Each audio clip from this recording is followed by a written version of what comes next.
Maddie, good to see you. Thank you for making a bit of time to come and have a chat with me. I appreciate that. I wanted to kick off by asking you about a statement you made when we spoke.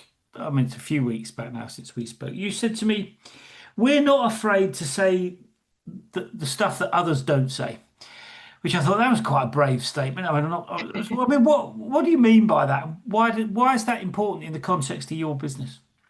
Yeah, well, thanks for having me on. And for our business, so we're in venture capital, and we started our own fund about a year and a half ago. And a lot of the times when you're fundraising, especially from limited partners who would invest into the fund, there are certain dynamics that you can kind of think of it similar to corporates, where there's certain corporate politics that you have to navigate and figure out certain things you can say, certain things you can't. But me and my co-GP have always been a little bit of a unique, unconventional path into the industries we've gotten into. So nothing about our path has really been conventional. And we just started noticing, there's a lot that we hear behind closed doors from other VC fund managers about, LPs. And so, but no one ever actually said it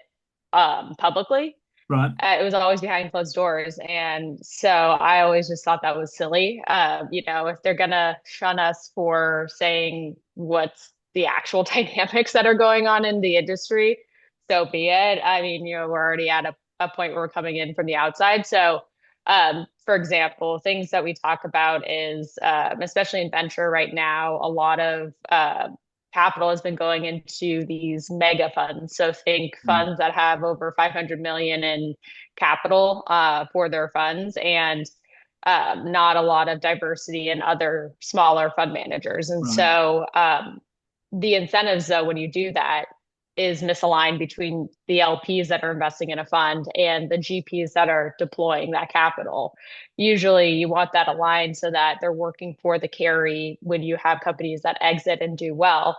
But when you grow the amount of capital that you have under your fund, and really your incentives are the management fees that you get for just managing that money over time. And so those are some things that people won't call out or are afraid to call out specific LP archetypes. And so those are things that we talk about publicly, whether in person or online.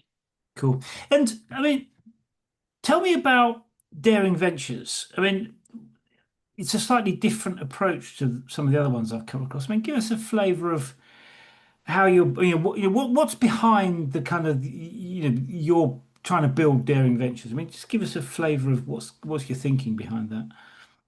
Yeah, it really comes down to our backgrounds that were the genesis for our thesis. So just at a high level, Daring, we focus on pre-seed B2B software companies that are building in regulated physical and knowledge industries. And we focus on this new founder archetype we call buyer builders. And so these are industry veterans that have worked, 5+ years in a specific space. They've lived the pain points of the problems. Historically, building companies used to be really tough. Like the technical moat was high. You'd have to hire a lot of engineers, and that could be expensive. But with Gen AI, it's really changed who can go out and become a builder themselves. And so you're starting to see more of these founders look like customers than they look like the traditional, Silicon Valley, Mark Zuckerbergs of the world. And so that's what we are excited about. And the reason we focus on this archetype and this thesis is really from our experience of being able to underwrite unique talent, but also seeing what it's like to be someone who doesn't have the typical background that venture has deemed the right Mm. path to be able to Mm. get in. And so for me, I was pre-med undergrad. I went to school down in Houston at Rice, thought I was going to be a doctor, and then completely pivoted away and decided to go to business school, learned about venture for the first time, and then brute force my way in essentially into the industry on the corporate side. But I got a lot of pushback for not having finance background, worked in startups before, or worked in investment banking. And so was about 10 months that it took me to get in. And then my co-GP, he actually was a three-time community college dropout, wash cars at Enterprise at the airport. So Really? completely opposite path and where you would think, oh no, this isn't going well. But, got the idea he wanted to be an investment banker. And a lot of people kind of wrote him off at that point. But, he proved them wrong and was able to finish his undergrad at Columbia, then got into Lazard doing M&A for aerospace and defense. And what he would do on his days off would be to help other community college students go through the similar path and navigate that so that they could pursue jobs on Wall Street. And Mm. so that was where he really saw there's this huge gap of what a lot of investment banks were going after for recruiting versus the talent that actually was a good fit for them. And so that was how we came together and said, okay, there's something here, especially with how technology is changing and who the founders of the future are going to be. And so that was Yeah. what sparked our And thesis. And let me ask you about that point you just made. You talked about technology changing. I mean, obviously, there's a lot of talk at the moment about AI and the impact on SaaS businesses. I mean, what's your take on that? I know it's still fairly early stages, but early days on that. What's your take on that? How do you think that's going to play out? Yeah, it's a good question. I think the headlines where people say SaaS is dead is, the classic doomerism that we see when you look at different technology innovations over history. There's a lot of fear around that, but then, it really, as you dive into it further, you understand the nuances of it and how it plays a role with existing technologies. So, I think when you look at how many things that we subscribe to from software. I think that's not going to change. I think the dynamic of AI within software solutions is going to be something that evolves. I think you're not going to have a complete rip and replace and just have fully agentic systems on their own. And part of our thesis with that too is, human beings, like we always adapt to what changes over time with technology. Like when we had mobile and the internet, it spawned these net new industries that we Mm. didn't have before, like the creator economy. And so Yeah. I think I think sometimes it's a little overhyped in terms of everything going fully AI because when you look at it, vibe coding's great. We use it all the time, but you hit a point where it's like, okay, you actually still need software engineers. There's a certain point where you can only scale so much and that AI still has a long way to go. So that's our view on it is that it's still very early innings and that it's kind of in that everyone's excited about it phase, but what actually is a durable business over time will surface over the next like 5 years. I think there's going to be a lot of companies that are today not going to be around in the future just because of that evolution. Yeah. I guess there'll also be lots that are created as a result of that as well, though, won't there? I mean, I think that's the interesting thing is the new stuff, and it's difficult to say what that looks like, I guess, at this point. The other thing that you touched on was about different people coming into the industry. I mean, just talk us through that because that's always been something that has interested me. I mean, one of the challenges is to find people that have got talent. But if you always look in the same places, you always get the same kind of mix of people. But if you look in other places, you can find talented people. I mean, there's talent everywhere, isn't there? You can find it in different places. I mean, what's your take on that in this context? Yeah, I think for us, I'm a firm believer that, talent is everywhere, but opportunity is not equally distributed. Yeah. And I think for us, one of the things that we learned is that because of that, it's not just enough to try to connect with people across like the US, for instance, that are building just over online. There's a piece of, meeting people where they are and really truly understanding the ecosystem that they're in, what are some nuances of certain industries that are big in certain regions of the country. And so we actually spend a lot of time going strategically to certain cities across the US, whether it's, Detroit, Michigan, or Tulsa, Oklahoma, to see what talent is there. Oftentimes the capital piece is a little bit more fragmented or the capital wants like Series Seed or Series A type attraction. So there's a mismatch, but there's a lot of great founders. And so for us, we feel like you have to put the work in because, you know, VC is not a 9 to 5 job. It's really you gotta work to find the best talent. And if you're only circling in the pools that everyone else is looking at, It's hard, isn't it? then Yeah. it's going to be hard, and then you're going to get into overinflated rounds where um, it's just not worth it at the end of the day. I mean, we saw it with valuations in the COVID era where they just skyrocketed because everyone was looking for these deals in SF or New York. And so I'm a big believer in that you have to go out and find talent and build those relationships, but you also have to look for new signals. I think the old signals of where you're based, who you know, where you went to school is not valuable anymore. No, it's kind of past its sell by date, really, isn't it? Yep, Yeah. exactly. Yeah. And to what extent have your own personal values shaped the way you've approached this, would you say? Yeah, I think a big piece of it is our outside kind of unique backgrounds. I think both of us were, written off sometimes because we didn't come from what was deemed the right background. And Yeah. so we had to fight and push our way into industries and kind of prove that that was And wrong. do you think that's made you tougher?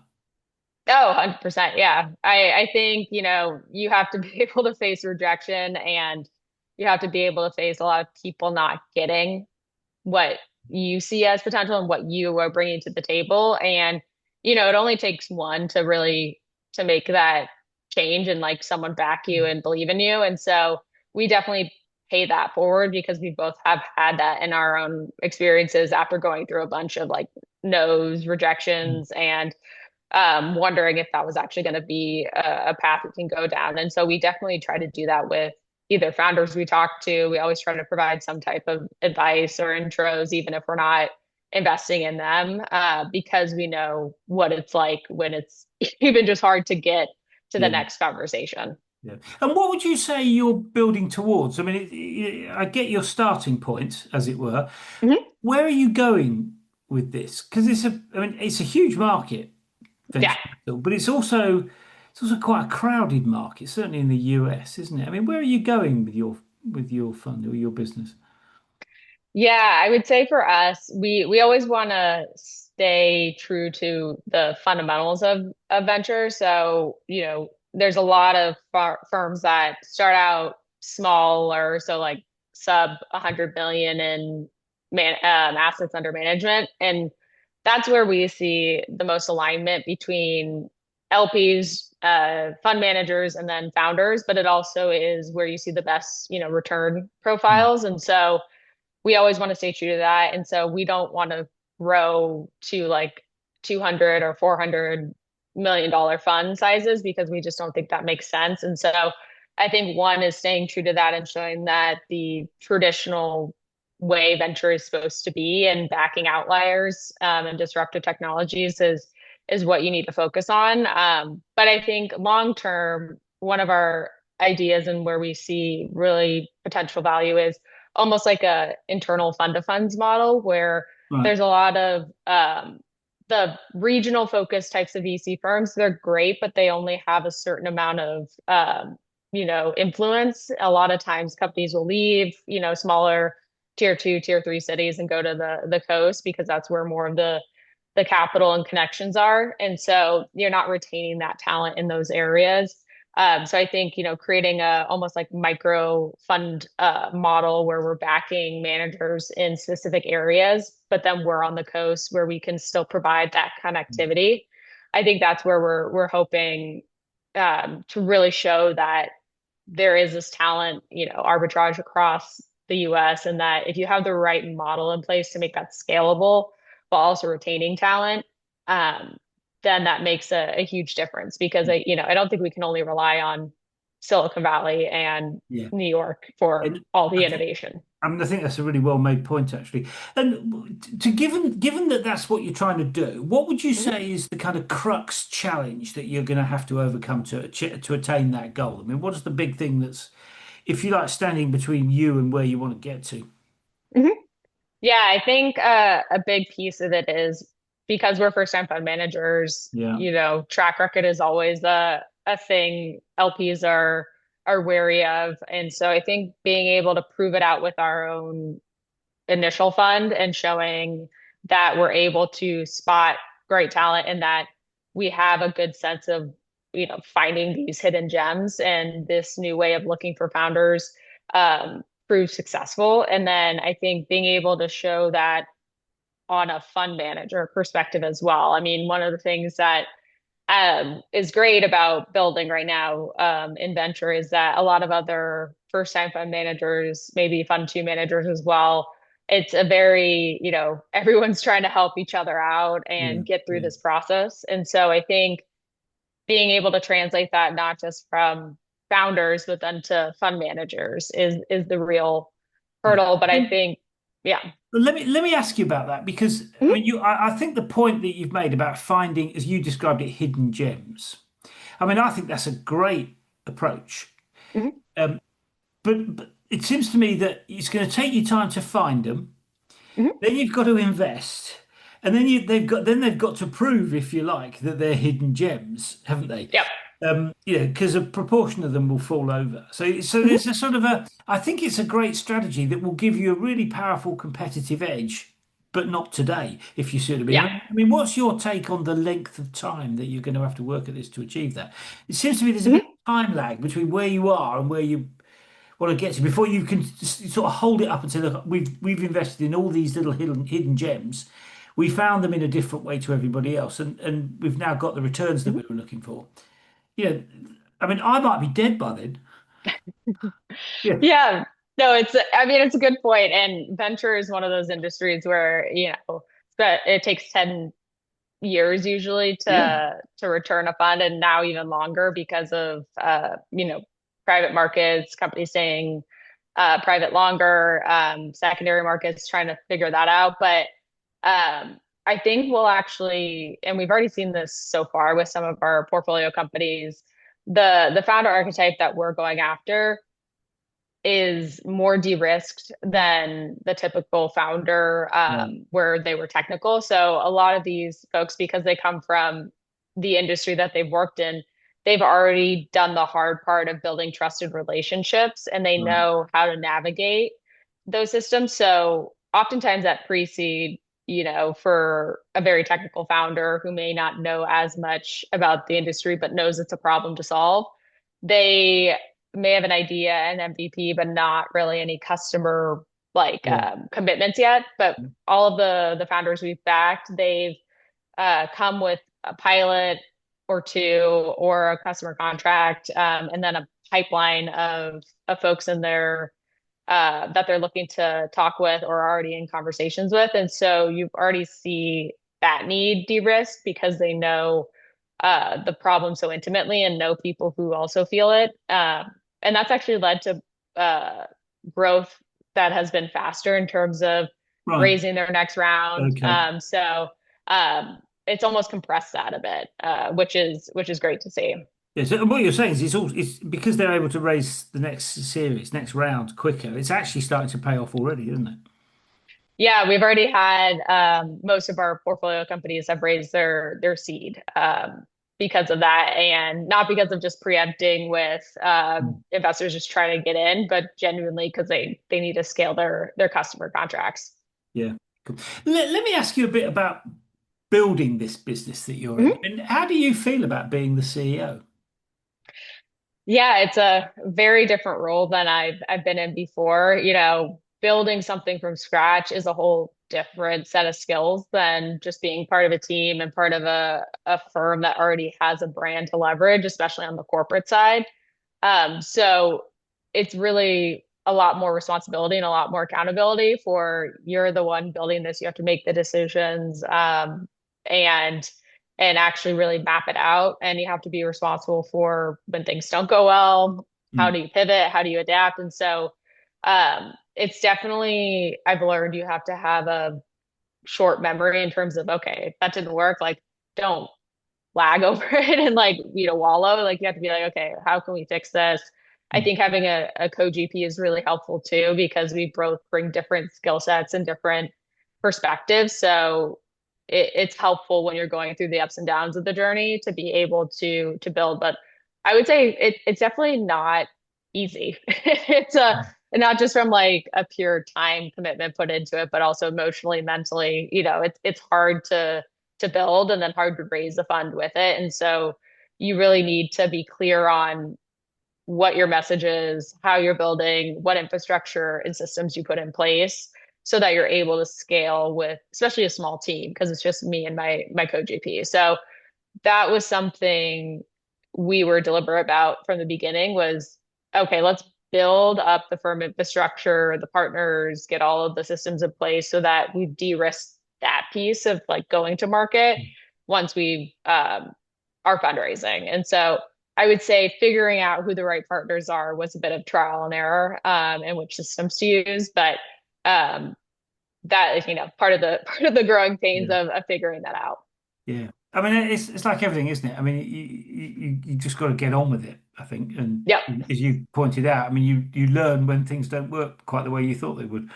So let me ask you about decision making. I mean, I mean, the thing I think is interesting about the CEO's job, you see, is that it's the job that's the job that is about figuring out how to make the whole thing work. Hmm. And that means it's unique actually because every company is different, different resources, different people, different customers and what have you. So it's a kind of a unique job, which means that there's no formulas to follow, I don't think. Which means that decision making is really on you. You've got to Hmm. work out the pros and cons of each. I mean, how was your take on that? Yeah, it's definitely interesting because there's so many. I think a lot of times you try to look for what other people are doing, and we've learned over time that that just doesn't work for Right. us. And like, so we learned quickly that you have to make decisions that are best for you, and that you have to accept that you're never going to have perfect information, so you have to make the best decision on what you have. And so we really stuck to our values as trying to be transparent, authentic, and approachable for our founders and our brand. But we also, when making decisions, we are very firm on, when it comes to investment decisions, we both have to be unanimous on making a decision to invest in a company. Mm. And we also stick to, certain uh, parameters within deals. If there's a company we really like, a founder we really like, but the valuation's way too rich, or there's, the round size doesn't make sense, um, we'll pass. Or if there's, other people saying, oh, there's these great investors in, it's like that matters less to us. Like sticking to why are we doing this? What's the most important thing to stick to? I think is the hardest thing to do is being disciplined and staying that way, especially when there's pressures on the outside saying you should be doing it one way or another, similar to when we post content. And so we made the deliberate decision of like, okay, we're not going to be able to be um, for everyone in terms of what we do. We can't cater to everyone. Mm. We did this because we want the flexibility of showing this is how we think venture should be done. This is our thoughts, our viewpoints, and some people are not going to like it, and we have to be okay with that and being able to post about it and really sticking to that. And so I think that was probably one of the weirder moments of like, okay, Yeah. we're doing this, but then like in reality, you see that stuff and you see people not liking it or disagreeing. And Yeah. so just having to not let that get to you and just say, okay, you're just very clear in what your purpose is. I would say that's the biggest piece And that we I guess, learned. I guess there's a real upside because if it goes well, you own it, Yeah, but very you true. also Yeah. own it if it doesn't go so well, don't you? Yeah. And I think staying true to who you are, Yeah. despite it being tough sometimes, at least at the end of the day, you know that you didn't deviate from who you are as a person. So you don't have to regret that piece at least. Yeah. I mean, Warren Buffett, I think, says it's about character, not skills, doesn't he? It's not easy. It's not difficult to learn how to invest. It's sticking with it, sticking with your convictions, which is the tough bit, I think. Yeah. Certainly in my experience. And in terms of that decision making I Mhm. mean, what would you say have been the toughest decisions? Or what decisions do you find difficult? Yeah, I would say some to the point of sticking to our values and who we want to align with. I think, fundraising has been one where figuring out which conversations and folks to continue talking to and really evaluate if we want them as LPs in our fund.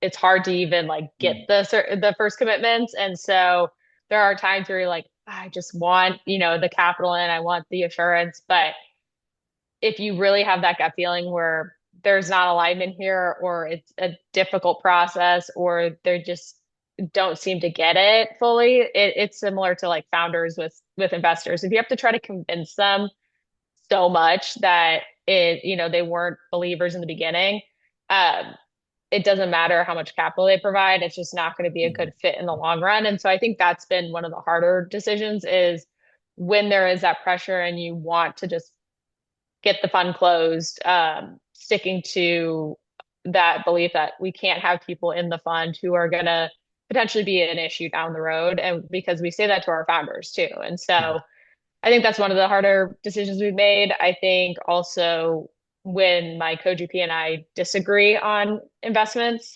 and being able to stick by that and not just cave or give in because of, you know, the passion of the other person on the team. And so really trying to figure out why is it that Yeah. I have an issue. And so I think those are probably the two biggest Yeah. And challenges. and the other thing that interests me, I mean, I don't know what it's been like in the US, but in the UK, we've had a bit of a flat recently because, very small percentages of VC funds go into female-led, female-founded businesses. Mhm. It strikes me as a bit daft, really. I don't really Yeah. understand why that happens, but it does. Presumably Yeah. because there's lots of short, fat, grey-haired old blokes like me that are making decisions to do that, presumably. But what's your take on that? I mean, do you think it needs more female investors to fix that problem? I mean, what's your take on why that happens and what can be done about that? Yeah, it's a good question. I definitely think more women getting involved, whether it's from angel investing into founders. Mm, I think also on the LP side, there's so many women who are executives at companies. They run a whole P&L for a company, and yet they're not investing in companies or in funds. And I think part of that is a misconception of how much you actually need to invest. If you're trying to get into the Andreessens of the world, yeah, you're going to need millions of dollars to be able to be an LP. But if you're wanting to invest in new funds that are smaller, like under 50 million and in assets under management, the check sizes can be a lot smaller. And so it could be anywhere from even down to like 50K, depending on the type of fund that you're working with. And so I think there's just a lot of educational gaps in right. understanding what you can actually do, how you actually can make decisions. And so I think to be able to change that dynamic, you need more women to get comfortable backing either founders or as allocators to funds. And so And I think, And in terms of the other side of the coin is in mhm, terms of investing in female founders. I mean, one's yeah. one's about raising the capital, the other is about making the decision to invest. I mean, are you influenced by that? I mean, do you personally think I want to invest more in female-led businesses? I mean, what's your take on that particular issue? Yeah, I mean, I'm always a big proponent of wanting more capital go to female founders. I've, similar to you, have just been like baffled at Yeah, why the percentage it's a is really still so crazy low. thing, I think. It's really, when you think about it, it's just really odd. Yeah, and the data doesn't even the data also supports that too. Is like more female founders actually do better and like are able to scale more efficiently. And yet, there's just this psychology that is so pervasive in venture that goes against like the actual logic of data when it's presented in front of you. So I've always found that really bizarre.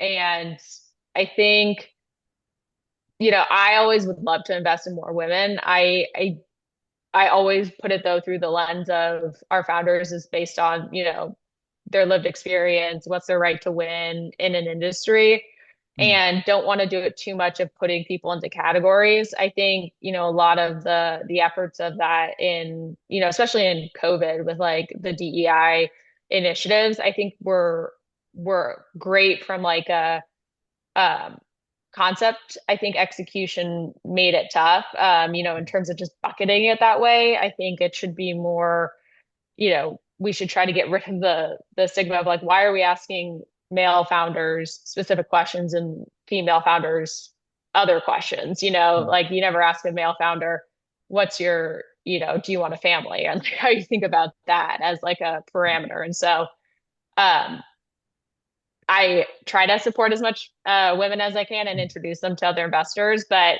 to stay disciplined to our approach, we want to treat it so it's really based on not your gender or identity or things like that, but really like what's your experience Yeah. that's going to make you successful. Yeah, yeah. I mean, what you're looking for, I guess, is businesses that are going to be successful. Seems to me that Mhm. there's just as good a chance that a female founder will be successful as a male. I mean, Oh yeah, yeah, it's very difficult to absolutely. predict these things, actually. I mean, that's been my experience. Let me Yeah. ask you about, again, the flip side. I mean, making Mhm. mistakes. I mean, we sort of fetishize making mistakes in the kind of startup world. The lean startup, you have an MVP, which you get out in front of people while you're still embarrassed about it, and so on. I mean, there's all this thing about you chuck it out there and you learn from it, the people's feedback and all the rest of it.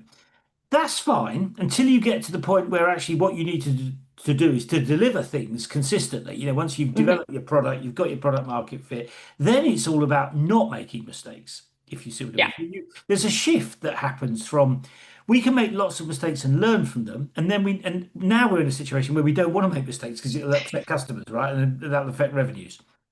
The other thing that's interesting in your world is that you're investing other people's money Yeah. who definitely won't want you to make mistakes. I mean, Yep. just give us what's your take on that kind of thing about making mistakes, how you learn from it, how that feels when it goes wrong. I mean, Yeah. what's your take on that sort of world? Yeah, it's definitely a huge responsibility. I think once you actually go out and start fundraising, you feel the weight of that a lot more when Yeah. you actually are asking people for capital. I think one of the things that we've been fortunate to be able to do is before we even went out to fundraise, while we were building the infrastructure, figuring out the narrative, the thesis, we were building the firm with our own capital. And so we Right. made a lot of the mistakes with our own capital, which were expensive at times, and realized, yep, I wish I could have got that money back. And we had a little bit more runway when that happened. But the being able to make those decisions quicker, I think that helped putting our own money where our mouth is and like making mistakes in that way so that once we do go out and we're bringing on other people's money, I mean, we're never going to be perfect, but trying to avoid the mistakes that we've made before so that, really when it comes down to it, we're in a better position of being, good stewards of other people's capital. And also, um, we try to also, I would say, really make it clear to people who, especially who are new to venture and investing in the space, that while we try to underwrite and want all of our companies to be successful, the reality of venture is only a few really return the funds. So if there are ones that aren't doing well, that is part of the process. It's not what we want. And we try to, de-risk it as much as we can, but um, just making sure that they understand that. So it's not freaking out every time we send a quarterly report. And there may be some companies not doing the best, but if there are things where we mess up and it was we dropped the ball on our side, it's being accountable and making sure that we put in uh you know next steps that we won't do that again, because that likely will happen. Just being first time fund managers, we don't know what we don't know, Yeah. and so trying to surround ourselves with other people who can be good guides to not make those mistakes or try to not make them so largely Yeah. in the I future. mean, and the thing that flows from making mistakes, which we all make, I mean, there's only two kinds of people on the planet. There are people that make mistakes and people that pretend they don't, right? Yep. Because we all make mistakes.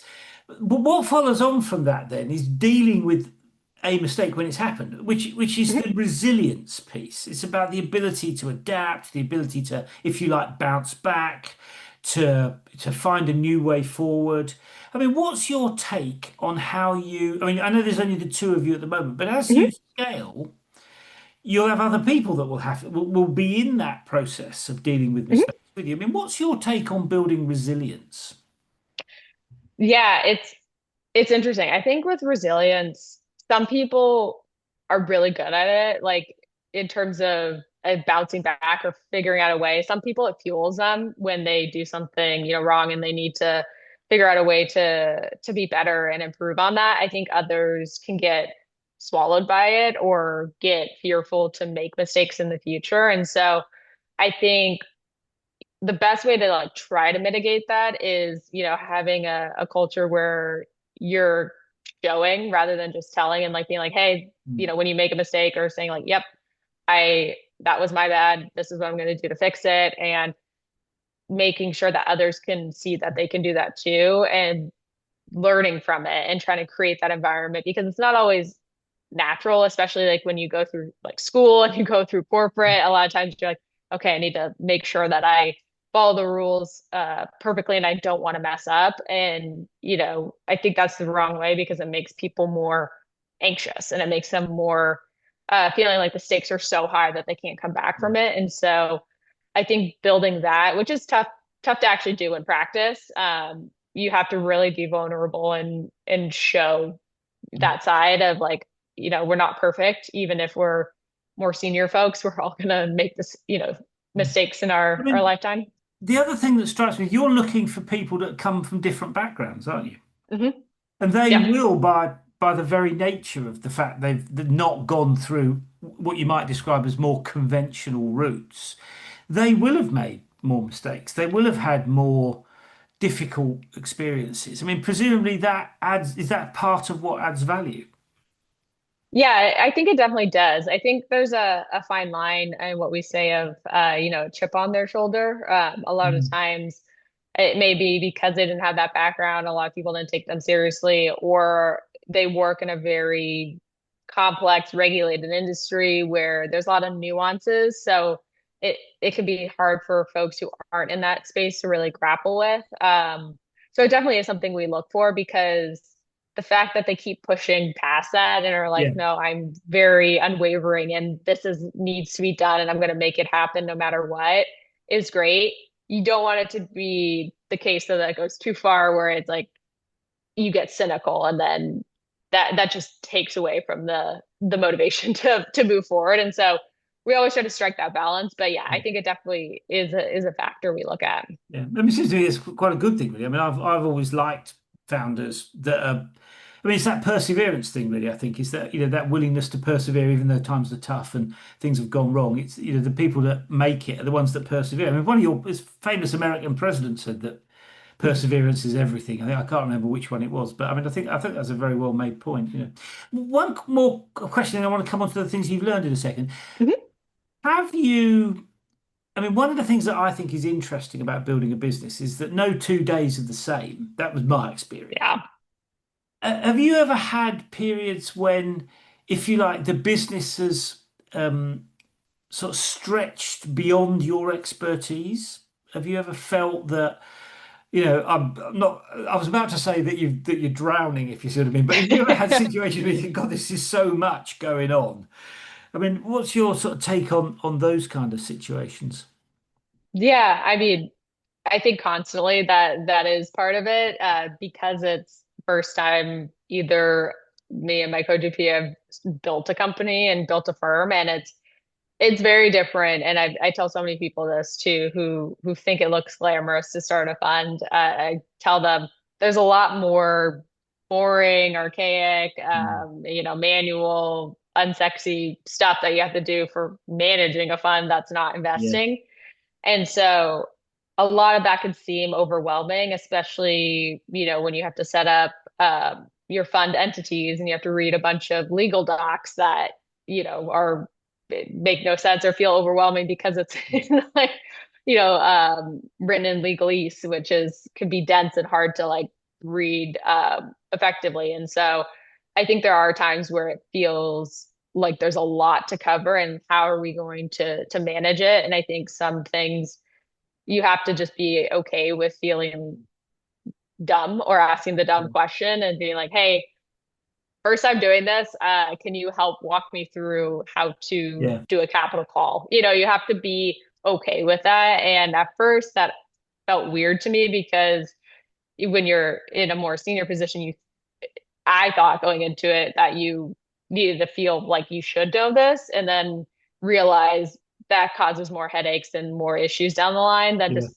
saying, hey, I don't know how, like, I don't know I don't know. Can you walk me Yeah. through this as the first Yeah. time Yeah. I manager? mean, And that's more valuable. yeah, somebody said to me, you got to get comfortable with being uncomfortable when you're a Yeah. founder.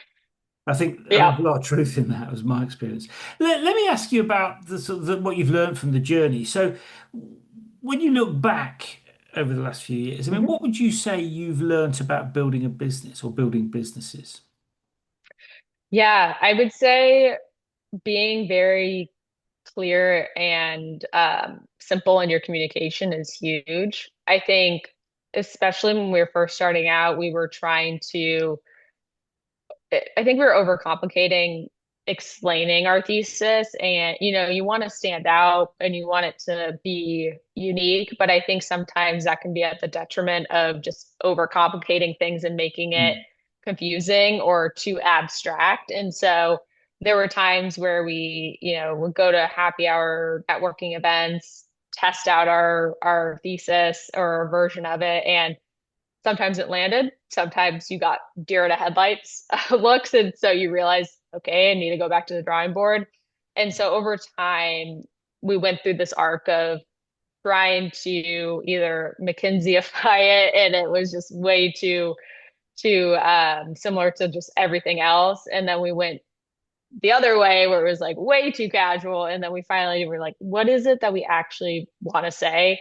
And it was just very simple into what our thesis is today. So sometimes it just took that whole arc mm. of You kind of have feeling to like, work through it, don't you?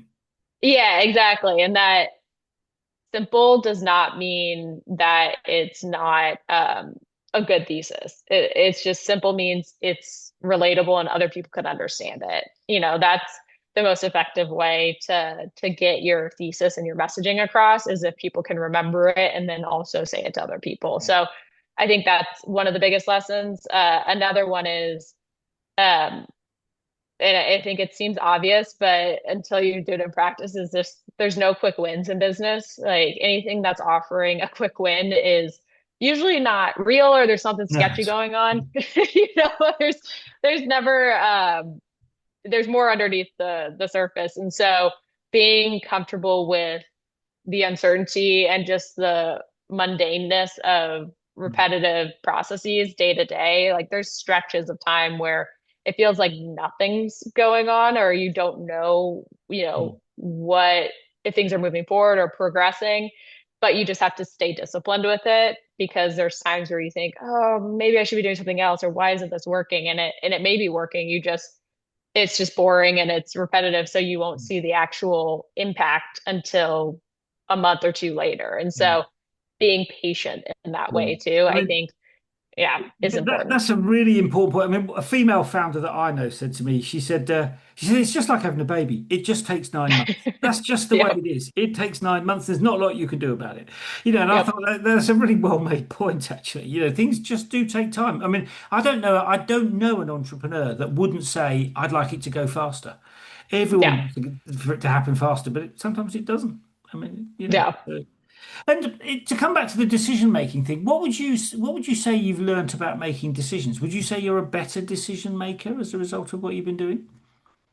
I definitely would say I am. I think before I would spend too much time going through, pros and cons and trying to worry about it and figure it out that in the time I was doing that, I could have tested one thing and see if it worked and then done the other thing. So I've learned, you just have to try things and you have to figure it out and know Mm. that you may be wrong. And if you are, learn quickly to make a change and just don't let that be something where you keep trying and trying and then Mm. it's, hits a dead end and then you should have switched and tried something else. So I think it's being able to make quicker decisions and then knowing when to change something if it's not Yeah. working. I Yeah. think those are the biggest things. Yeah. It's interesting you say that because I think that's what makes entrepreneurs special, you see. I mean, I've dealt with people in government, for example, Oh, politics, yeah. that will never, ever admit they've ever done anything wrong or they've Yep. never made a mistake. Whereas entrepreneurs, and this is one of the things I really like about them, they're fairly quick to recognize when they've done something wrong because they need to fix it. Because if they don't fix it, they'll go out of business. I know that's a bit of an exaggeration, but I'm sure you get my point. And I think Mhm. I really like that about entrepreneurs is that they're pretty quick to recognize a mess up, a snafu, to put it in the way the American military put it, and to move to fix it, which I always think that's one of the things that makes it a really good world, actually. Let me ask you a couple of questions before we wind up, really. Mhm. Um, what if you were starting from scratch? Is there anything that you would do differently, knowing what you know now? Mm. Yeah, I would say we spent too much time initially, like when we were setting up the fund, I think on branding and Mm. like our website. I think spending more time out and talking to people, building relationships, and just keeping it simple for the website, I think would have been a big, big help and also more efficient. We went through a couple different firms that we worked with to try to figure it out and ultimately have replaced it. Now my co-GP has created a new website. And so that would have been uh, better time spent building those relationships rather than on the aesthetic part. Yeah. And one last question. If you were to offer a piece of advice to a rookie founder, a rookie Mhm. entrepreneur, just sort of starting out, I mean, what would the advice be? I would say don't, I would say stick to what you believe in and Mm. find people who understand that and back you. There's gonna be, especially like investors, like there's gonna be a lot of people who say no or won't get it. Don't let that discourage you, or think something's wrong with you. Like you just haven't found the right investor yet. And so keep pushing to really find those who will be your early believers and champions because they are out there. Just it's a numbers game. Got to find them, haven't you? Yeah. Yeah. Yeah. Maddie, thank you for that. I mean, what a great piece of advice to end on. I mean, I really appreciate that. And thank you for coming and telling the story. And I mean, I've no doubt you're going to be successful. I think it's a really great proposition that you're working on. And I mean, certainly on the basis of what you've said, I'm pretty sure it's going to work out really well. So thank you for, giving me a bit of time and coming and talking about it. Yeah, thanks so much for having me on. This is wonderful and really great questions as well. I'm glad I could share some of our learnings from Daring and hopefully it's helpful. Yeah, I'm sure it will be. Thank you very much. Cheers, Madeline. Thank you. Bye bye.